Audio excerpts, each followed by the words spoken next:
This year's edition of Call of Duty added to one of the most storied series in the franchise's history, Black Ops.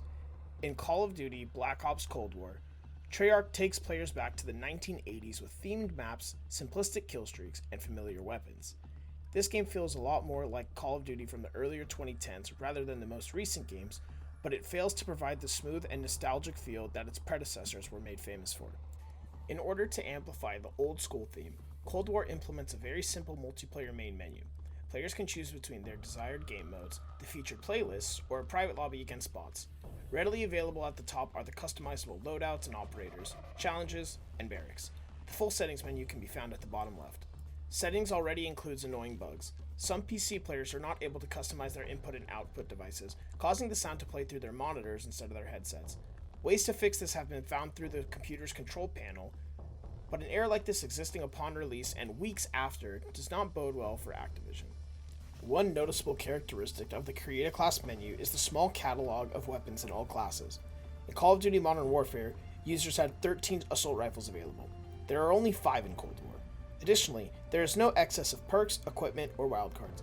There are noticeably more field upgrades compared to other inventory slots, but most of them are rarely used. The perks are standard for Treyarch, few to choose from, and even fewer that are useful. However, those who feel the need for more than 3 can throw on Perk Greed to rock 2 perks from each category. Like the weapons and perks, Cold War's kill streaks resemble most Black Ops games. Spy planes, RCXD, sentry gun, care package, different forms of airstrikes, and your helicopters on the other end. The kill streaks are not overwhelming or abusive, but that is more the fault of the scoring system and map design, which I'll get into later. The AK-47 seems to be the strongest assault rifle in the game right now. However, much of this can be chalked up to the familiarity of the damage and recoil patterns from previous Treyarch games. Similarly, the MP5 dominates all submachine guns due to its high fire rate, consistent damage at all ranges, and controllable recoil. The MP5 in Modern Warfare outclassed every weapon in the game for the majority of its season. Professional Call of Duty players begged the developers in Modern Warfare to nerf the MP5 and level the playing field, but it took nearly a full year for the players to be satisfied with the state of the weapon. The Cold War MP5 was very weak in the beta, incredibly strong during the first weekend of release, but hotfixes have brought the gun to a level where it's strong, not groundbreaking. One new addition to the Black Ops lineage is the best play kill cam. Rather than show the final kill at the end of the game, Treyarch opted to display the most kills in rapid succession from any point in the match. This feature is a nice touch to multiplayer, but can often appear very laggy and choppy, as you see in this clip.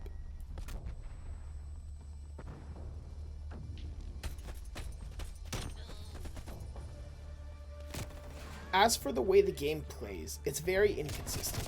Some maps shine in game modes like Domination or Hardpoint, while others feel practically unplayable no matter the situation.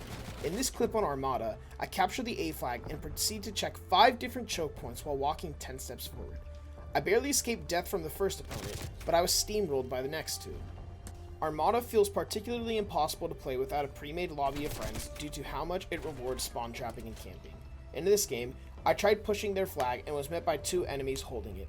As soon as I respawned, the same 2 enemies killed me on my flag.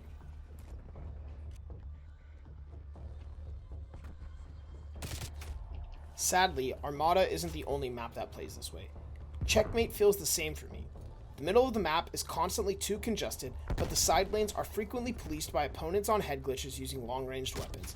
After 3 consecutive deaths from each side of the map, I'm about ready to log off for the day.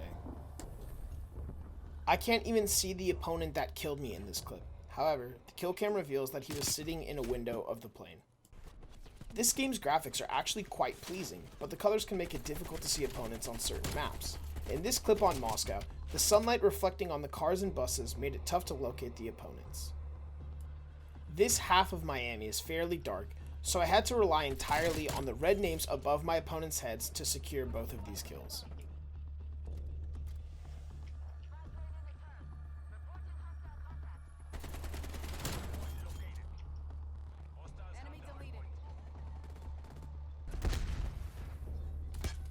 The score streak system is arguably the most disappointing part of Cold War. Treyarch opted for rolling kill streaks, where score is not reset upon death. With the implementation of skill-based matchmaking, it feels like everyone in the lobby earns their higher-end kill streaks toward the end of the game, congesting the airspace and making the outdoors a danger zone. In this domination game on Crossroads, I had just died with my war machine in order to shoot down an enemy chopper gun. While this was happening, my team called in an artillery strike, a napalm strike, followed by another artillery strike. All of this took place in the time it took me to destroy an enemy chopper gunner and a counter spy plane, which happened to be with only 15 points to go in the game. In this final clip on Garrison, you can see the map constantly shifting between normal quality and what looks like an 8-bit video game. One frame will have textures and wall patterns, and the next frame makes the minimap go blank and removes walls of all designs and features.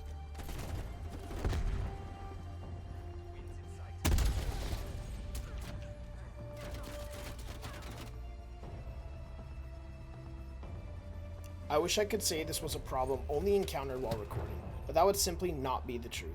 This happens all of the time, regardless of how many frames per second my computer is putting out.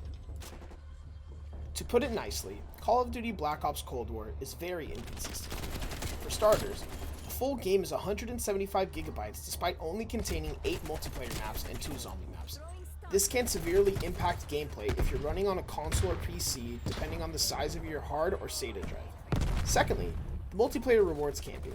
Most maps are built to play slower, and when you combine that with the score streak point multiplier from kills in the same life, you find yourself a game that lacks tempo and action.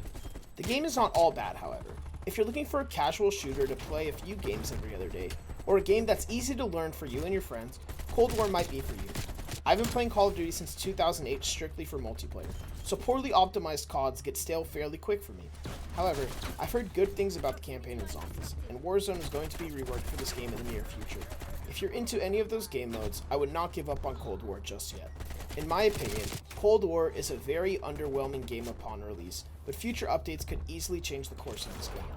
I don't see myself returning to multiplayer on my own anytime soon, and I'd advise anyone watching this review to play with friends in order to achieve the best in-game experience. Is Cold War the worst game I've ever played? No. But for the $60 price point, the game promises a lot and under-delivers greatly.